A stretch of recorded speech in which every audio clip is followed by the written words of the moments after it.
Adik saya begitu kejadian juga dia berbicara bahwa memang saya bukan pelakunya. Dan dari sini juga sudah kelihatan, Bu, dari awal mobil Audi 8 itu mengikuti iring-iringan polisi itu bukan kehendak Sugeng, bukan penyusup Sugeng, tapi diperintahkan oleh Kompol D atas izin Kompol D, yaitu Ibu Nurnya telepon ke Kompol D seperti itu.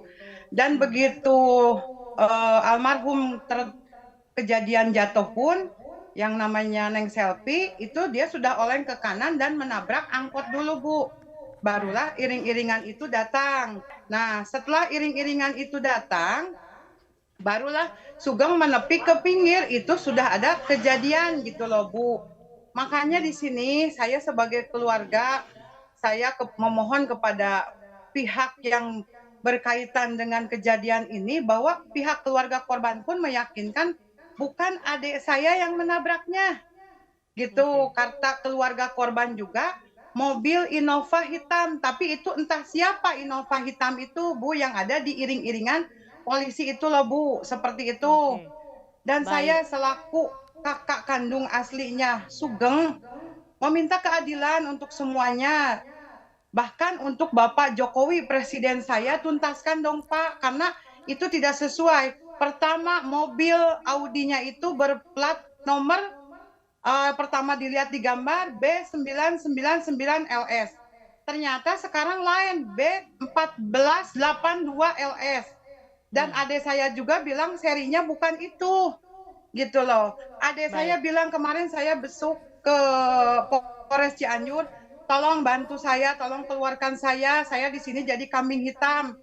Saya Oke, difitnah. Saya baik. tidak pernah menabrak Neng Selfie. Baik. Dan Mbak saya Wulan, yakin bahkan ya. Anda menyatakan juga keluarga memiliki bukti. Bukti apa yang dimiliki keluarga bahwa bukan Sugenglah pelakunya? Ya, yang pertama itu ada percakapan Nur di telepon, ya. Dia nelpon ke adik saya juga, adik ipar saya yang bernama Yeyen di Purwakarta, ya. Nur itu bilang, ini bagaimana Mas Yeyen? Gini gini gini katanya gitu kan. Kalau kalau saya mengikuti jalur suami saya gimana? Kalau saya membantah gimana? Kata Bu Nurnya. Terus kata adik ipar saya bilang, ya itu terserah Mbak Nur. Mbak Nur mau ikutin jalan suami ya silahkan. Kalau Mbak Nur mau jujur ya silahkan terbuka. Iya, soalnya kan itu bukan mobil saya gitu kan. Dan Baik. memang pada saat itu sih menepi, semuanya juga menepi ke pinggir dan saya juga diperintahkan oleh suami saya ikut iring-iringan gitu. Jadi di situ kan bukan Sugeng penyusup atau bukan Sugeng DPO gitu kan. Di sini Sugeng jadi Baik. kambing hitam. Jadi segala sesuatunya itu sudah jelas berbeda, Bu. Karena kita semua juga dengan kuasa hukum Sugeng dan keluarga korban kita bersatu, Bu. Kita bersatu ingin membuktikan bahwa siapa sih sebetulnya penabraknya, karena dari keluarga korban juga saya sudah memohon maaf dan saya meyakinkan Ibu Haji, yaitu ibunya Neng Selfie, ibu secara batin lahir ibu seorang perempuan, apakah adik saya yang menabraknya? Bukan. Menurut laporan yang diterima IDAI, hingga 31 Januari 2023 ada sebanyak 1.645 pasien anak penderita diabetes yang tersebar di 13 kota, yaitu Bandung, Medan, Padang, Palembang, Jakarta, Semarang, Jogja, Solo, Surabaya, Malang, Denpasar, Makassar, dan Manado.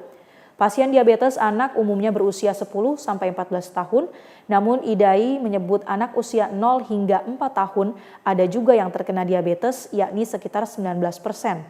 Tingginya angka diabetes anak terjadi akibat gaya hidup yang tak terkendali. Untuk itu penting agar para orang tua lebih memperhatikan gaya hidup dan pola makan anak. Pasca menghilangnya minyak kita di sejumlah pasar tradisional, pemerintah Kota Bandung bersama Satgas Pangan langsung turun ke lapangan untuk mencari sebab terjadinya kelangkaan minyak kita. Meski demikian, Yana Mulyana mengatakan bahwa dalam waktu dekat, persediaan minyak kita akan kembali ada di pasaran dengan harga normal, yaitu Rp14.000 per kemasan. Saat ini pemerintah Kota Bandung masih menunggu pasokan dari Kementerian Perdagangan untuk menggelar operasi pasar murah. Sementara itu, Polrestabes Bandung akan melakukan tindakan tegas bagi para penimbun minyak goreng bersubsidi. Kami dapat informasi minyak kita langka. Saya sudah tugaskan Bu Kadis untuk menelusuri apakah ini karena memang langka ya, karena supply demand ya, jadi permintaannya meningkat menjelang hari besar keagamaan, barangnya langka, atau malah apakah ditahan juga oleh distributor gitu ya. Ini yang kami lagi minta Bu Kadis. Untuk Bandung akan kami lakukan pemantauan mengenai stok. Jadi sudah kami info kepada seluruh Kapolsek dan kasat-kasat operasional untuk memantau dulu, ya, memantau, melihat, nanti dan analisa sebagaimana dinamika ya atau fluktuasi. Tapi kami nggak bisa kerja sendiri karena bukan khusus bidang kami, tapi kami menggandeng ahli-ahli khusus bidang itu untuk berdiskusi.